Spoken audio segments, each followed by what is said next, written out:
हो और बात ठंडाई की ना हो तो फिर क्या ही बात हो। और खासकर तब जब तापमान 45 डिग्री से ऊपर जा रहा हो तो ठंडाई के साथ अगर बात हो तो फिर है ना, बात का मजा ही कुछ और हो जाता है। तो ये बनारस की बहुत पुरानी दुकान है, करीब 60-65 साल पुरानी दुकान है और बनारस की मतलब एक तरीके से उसकी पहचान से जुड़ी हुई चीज है।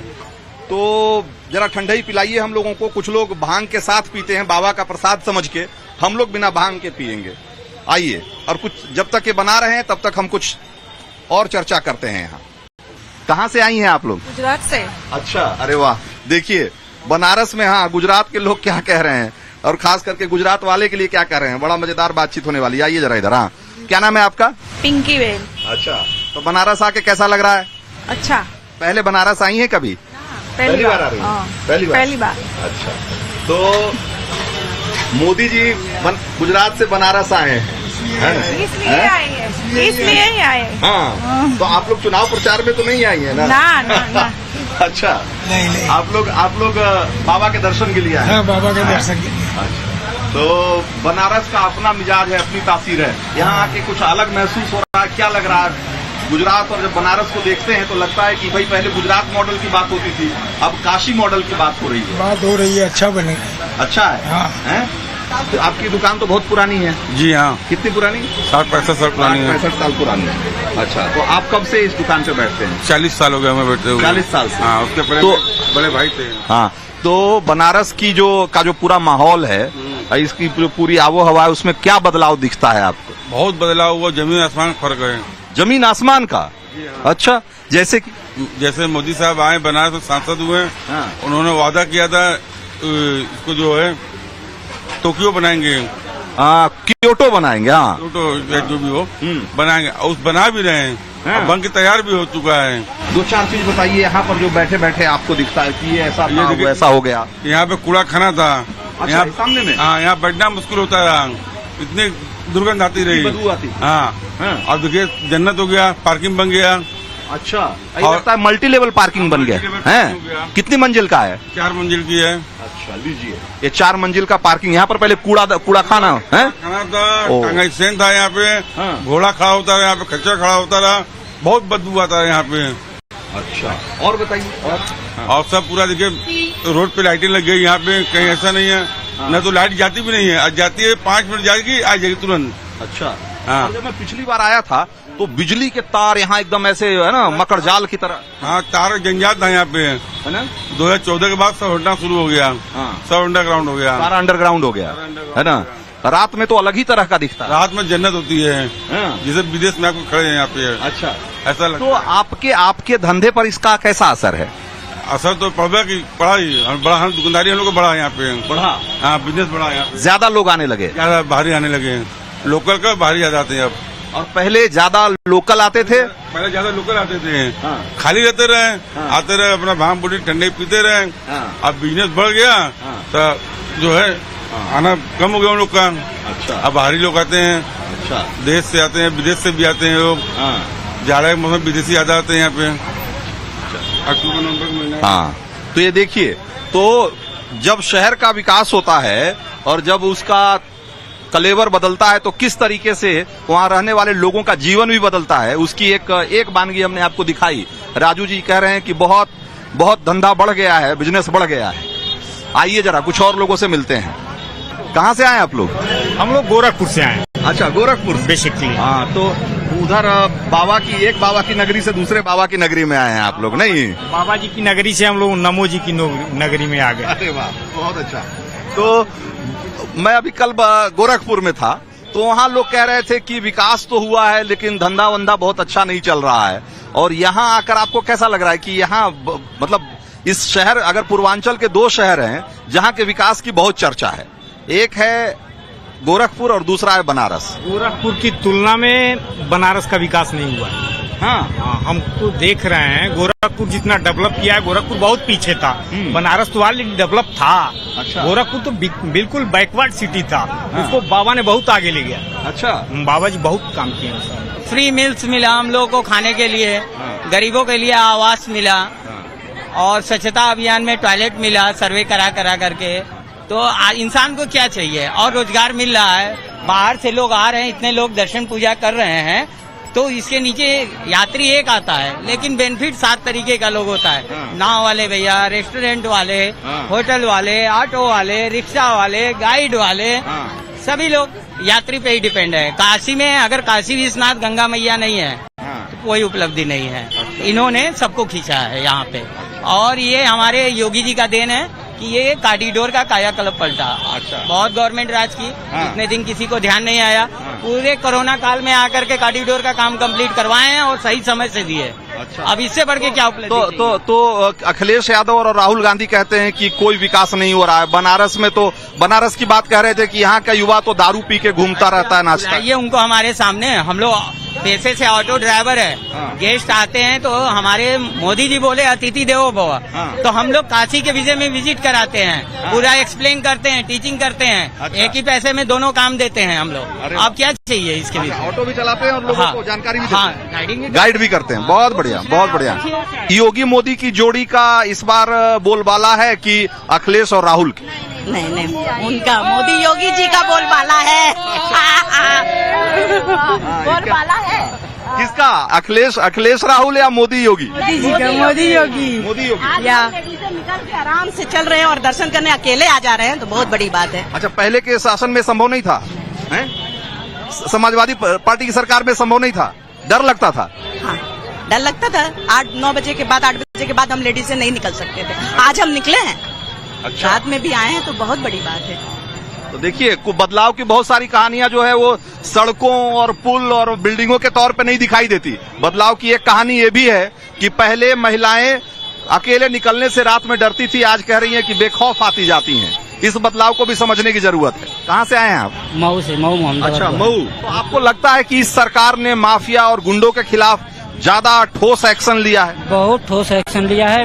माफिया और गुंडे तो बिल में घुस गए, उनका पता ही नहीं है। नहीं तो ये सरकार नहीं थी, तो उसके पहले वाली जो सरकार थी उसमें माफिया और गुंडों की बहुत ही मतलब चरम पर था उनका। अच्छा। इतना चरम पर था कि पूछिए मत। डर से एकदम कांपते थे लोग, है ना? बहन बेटियों तक को सही ढंग से नहीं। तो अब कह रहे हैं कि सिर्फ जो है ना माफिया और गुंडे तो अभी भी हैं, खाली उनकी जाति और उनका नाम बदल गया है। मतलब ऊपर थोड़े पहुंचा दिए जाएंगे सभी, लेकिन वो अपनी जगह पे चले गए, बिल में घुस गए। अच्छा। कोई बाहर दिखाई मतलब है, लेकिन कोई अब गुंडई और माफियागिरी नहीं कर रहा है। गुंडई भूल गए, गुंडई भूल गए। क्या नाम है आपका? सुधीर शर्मा। कहाँ से आए सुधीर जी? मैं मुजफ्फरनगर से। अच्छा, तो लीजिए आप भी तो आपके यहाँ आपके यहाँ भी चुनाव हो गया हालांकि। तो आपको लगता है कि ये जो अभी कह रहे थे भाई साहब कि माफिया और गुंडे हैं, लेकिन गुंडई उनकी नहीं चल रही है? गुंडई किसी की नहीं चल रही है अब यूपी में भी। अभी ऐसा है, चाहे आप रात के 12 बजे घूमे, 1 बजे घूमे, किसी टाइम आ सकते हैं। पहले ऐसा था हमारे क्षेत्र में कि आप 7 बजे के बाद बाहर नहीं जा सकते थे। हाँ, एक विशेष समुदाय के चलते लूटपाट होती थी। अब ऐसा कहीं भी कुछ नहीं है। अभी हम अयोध्या घूम के आए, वाराणसी घूम रहे हैं अभी 3 दिन से। हमने ऐसा कहीं कुछ नहीं देखा। आप 24/7 कहीं भी जा सकते हैं। आइए, आप भी आइए। मैंने देखा है। आइए। बाबा के सरकार के पहले लड़कियां स्कूल जाती थी और उनके साथ इतनी अभद्रता लोग करते थे, इतनी अभद्रता करते थे। लेकिन बाबा की सरकार आते ही वो जितने भी अभद्र किस्म के लोग थे वो कहाँ चले गए, कौन सी दुनिया में पलायन कर गए, उसका पता नहीं।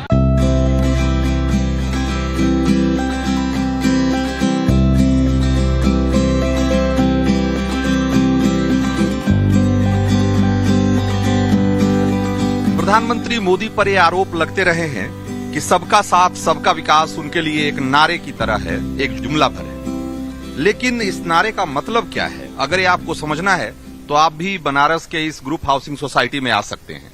और इस सोसाइटी में आज की तारीख में 600 से ज्यादा परिवार रह रहे हैं और प्रधानमंत्री आवास योजना के तहत इस सोसाइटी का निर्माण किया गया था। ये वो लोग हैं जो इस शहर में जिनके पास अपनी छत नहीं थी, जिनके पास अपना घर नहीं था, या तो किराए पे रहते थे या फिर झुग्गी झोपड़ियों में रहते थे।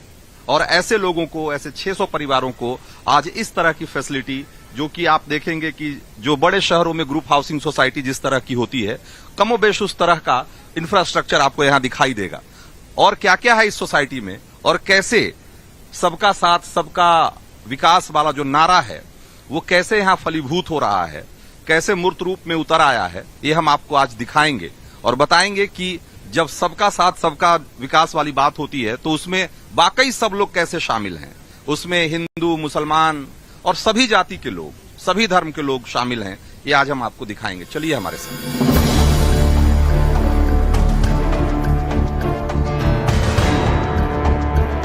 करीब 1 साल पहले जब ये आवासीय परिसर लोगों को आवंटित हुआ तो कैसे बहुत सारे लोगों के लिए उनके एक सपने के सच होने जैसा था। वैसे लोग जिनके पास अपना छत नहीं था, उनके लिए अपना घर और अपने घर के क्या मायने हैं, जरा ये हम आज समझने की कोशिश करेंगे। देखिए, हम एक ऐसे ही घर पे आ गए हैं। ये देखिए, इनका परिवार तो ठीक है ही। अब देखिए, इन्होंने अपने आप को मैं हूं मोदी का परिवार यहाँ पर पोस्टर लगा दिया है। और क्योंकि ये सपना, इनका घर का सपना जो है वो पीएम मोदी के बदौलत ही सच हुआ है। जी बिल्कुल बिल्कुल बिल्कुल। अच्छा, तो ये कब आपको अलॉट हुआ है? ये 2 साल पहले अलॉट हुआ है। अच्छा, तो ये देखिए, छोटा सा घर है लेकिन एक परिवार के लिए, एक छोटे परिवार के लिए रहने के लिए बिल्कुल पर्याप्त है। पर्याप्त है ना। दो एक बेटा है मेरा यहाँ। हाँ। और हम मियाँ बीबी हैं। अच्छा। एक बेटा मेरा तो अभी इंजीनियर हुआ है। अच्छा, बहुत अच्छा। जी जी। और आप क्या करते हैं? हम तो BMS करके प्रैक्टिस करते हैं हुकुलगंज में। अच्छा जी। तो ये आप इसके पहले कहाँ रहते थे? किराए पर रहते थे हुकुलगंज में, पांडेपुर। हाँ, हुकुलगंज। अच्छा, तो वहाँ ये फिर कैसे अलॉट हुआ आपको? वो अप्लाई किए थे ऑनलाइन? जी जी। और लॉटरी निकाली गई? जी जी जी जी। लॉटरी में आपको मिला? जी, वेरिफिकेशन भी हुआ। हाँ। लोगों ने जा करके देखा जहाँ मैं किराए पर रहता था। अच्छा जी, ठीक है। तो कितने पैसे देने पड़े इस घर के आपको? ये करीब 2 लाख रुपए देने पड़े थे शायद, संभवतः करीब 2 लाख रुपए। तो 2 लाख रुपए में कैसा घर मिला है, जरा गुप्ता जी को जरा दिखाइए एक बार। तो ये एक छोटा सा ड्राइंग रूम है।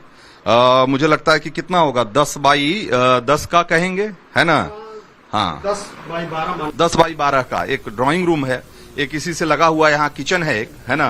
एक किचन भी ठीक है। हाँ, दिखाइए जरा एक बार, है ना। तो इस घर में आके कैसा लग रहा है आपको? बहुत अच्छा, बहुत अच्छा, बहुत अच्छा। बहुत सपना अच्छा। पूरा हुआ है। हाँ, सपना पूरा हुआ। जी जी।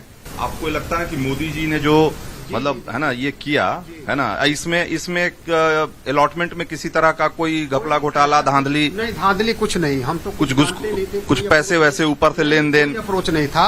हाँ। मैंने अप्लाई किया, लॉटरी में मेरा जो है नाम निकला। मैंने देखा, लिस्ट जाके देखा, जब लॉटरी तो मेरा नाम निकल चुका था। हाँ। उसके बाद करीब 1 महीने के बाद वेरिफिकेशन वाले हमारे घर पहुंचे। हाँ। और उन्होंने देखा कि भाई ये किराए के मकान में रहते हैं। हाँ। और इनको काफी दिक्कत हो रही है। हाँ। तब उन्होंने पास किया।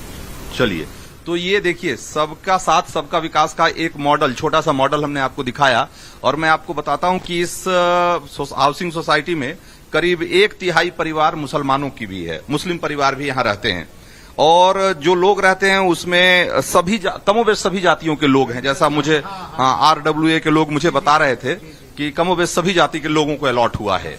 देखिए, बहुत सारी चीजें ऐसी भी है यहाँ जो कि बड़े शहरों के हाउसिंग सोसाइटीज में अभी तक नहीं है, इस सोसाइटी में है। आइए मैं आपको दिखाता हूं वो भी। तो नोएडा, फरीदाबाद और NCR में अगर आप 70 लाख और 1 करोड़ का भी अगर फ्लैट खरीदेंगे तो ये फैसिलिटी नहीं मिलेगी। और ये फैसिलिटी क्या है और कितना जरूरी है आप जरा समझिए। ये STP है, सीवर ट्रीटमेंट प्लांट है। और ये यहां से जो भी कचरा निकलता है इस सोसाइटी से, करीब 600 परिवार यहां रह रहे हैं, उस सबको पहले ट्रीट किया जाता है उस पानी को।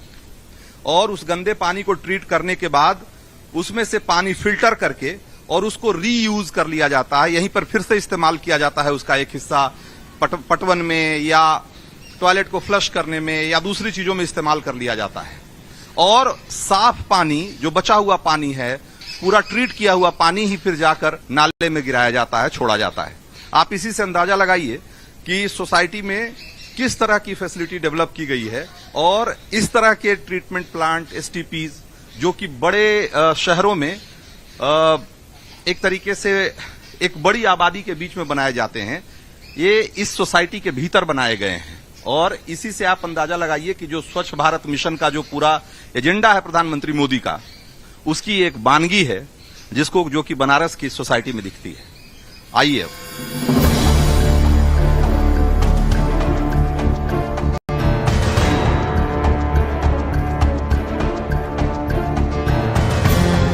आपका क्या नाम? मोहम्मद सिराज। और आप क्या करते हैं सिराज जी? मैं काम करता हूँ। क्या चीज का काम है आपका? आपको कब अलॉट हुआ है? मेरे को 1 साल हो गया। और अलॉटमेंट में ये तो नहीं देखा गया होगा कि आप, किसी ने पूछा आपको कि आप बीजेपी के वोटर हैं कि नहीं? ऐसा कुछ नहीं है। नहीं, ऐसा कुछ नहीं, दूर दूर तक ऐसा कुछ नहीं। तो आपने अप्लाई किया, लॉटरी सिस्टम से मिला, है ना? तो ये इस बात को ध्यान में रखिएगा। मैं जब बार बार कहता हूं कि सबका साथ सबका विकास वाला जो नारा है वो सिर्फ नारा नहीं है, बल्कि वो इस तरीके से यहाँ जमीन पे दिखता है, और इसीलिए लोगों को मोदी जो कहते हैं उसमें बनारस के लोगों को भरोसा दिखता है। मोदी जी के बातों पे भरोसा दिखता है। ये सब देखने के बाद लगता है कि बनारस में जो बदलाव हुआ है ये अच्छा है और आगे भी इसी तरह का बदलाव होगा। बिल्कुल बिल्कुल, आगे और इससे भी अच्छा होगा। और जो यहाँ का माहौल है हमारा, वो एक तरफ से तारक मेहता का माहौल है। अच्छा। हर प्रोग्राम यहाँ हम लोग का होता है मिलजुल के भाई बहन की तरह, कोई यहाँ भेदभाव नहीं है। अच्छा, ठीक है, इसलिए हम लोग का सोसाइटी चाहते हैं कि इससे और अच्छा आगे होता जाए। बस, धन्यवाद। अच्छा, बहुत अच्छा, बहुत बढ़िया। देखिए तारक मेहता की फैमिली की तरह है, नहीं है? हाँ, तो बहुत देखिए। हाँ, तो ये है इस सोसाइटी का मतलब। हाँ, हैं? जेठालाल ये हैं? अच्छा। आप तारक मेहता की सोसाइटी के जेठालाल हैं? तो मैं जब आया इस सोसाइटी में तो इतना लोगों में मेल जोल, इतनी मतलब इतना भाईचारा, इतना प्यार, ये देख के मुझे लगा कि भाई जिस तरीके से आप बड़े शहरों में चले जाएं तो जितनी बड़ी सोसाइटी, आपस में मेल जोल, मिलना जुलना, एक दूसरे से जान पहचान उतनी कम। और इस सोसाइटी में आने के बाद लगता है कि सोसाइटी का मतलब क्या होता है और ग्रुप हाउसिंग का क्या मतलब हो सकता है। इन लोगों से यहाँ मिलने के बाद उसको एकदम एक नया अर्थ मिलता है और एक नया अनुभव है मेरे लिए भी।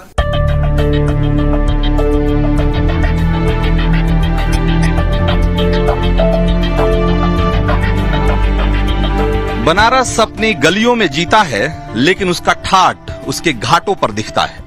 उत्तरवाहिनी गंगा के तट पर ऐसे सैकड़ों घाट हैं, और जितने घाट उतनी कहानियां जिनका रिश्ता पुराणों से और धार्मिक ग्रंथों से है। इन्हीं घाटों में से एक घाट ये भी है, नमो घाट। और काशी के कायाकल्प की या काशी के बदलाव की कहानी जब भी लिखी जाएगी, इस घाट का जिक्र जरूर होगा। प्रधानमंत्री मोदी जब कहते हैं कि विरासत भी और विकास भी, तो उसका मतलब क्या होता है वो इस जरा घाट के जरिए समझिए। इसके एक तरफ इधर 3 हेलीपैड बनाए जा रहे हैं, जहां से कि बनारस और काशी के दर्शन की व्यवस्था होगी, और यहीं से अयोध्या के लिए भी हेलीकॉप्टर सर्विस होगी। दूसरी तरफ, इस घाट के दूसरी तरफ इधर एक सीएनजी का फ्लोटिंग स्टेशन है, और प्रधानमंत्री मोदी की योजना अगले 3 महीने में गंगा में चलने वाली जितनी भी नावें हैं जो मोटर से चलती हैं, उन सबको सीएनजी फ्यूल पर शिफ्ट करने की है। प्रधानमंत्री मोदी जिस पुरातन और नवीनता के द्वैत की बात करते हैं, विरासत के साथ विकास की बात करते हैं, वो इन घाटों पर जीवंत हो उठा है। For more of such videos, do like, share and subscribe to ET Now Swadesh.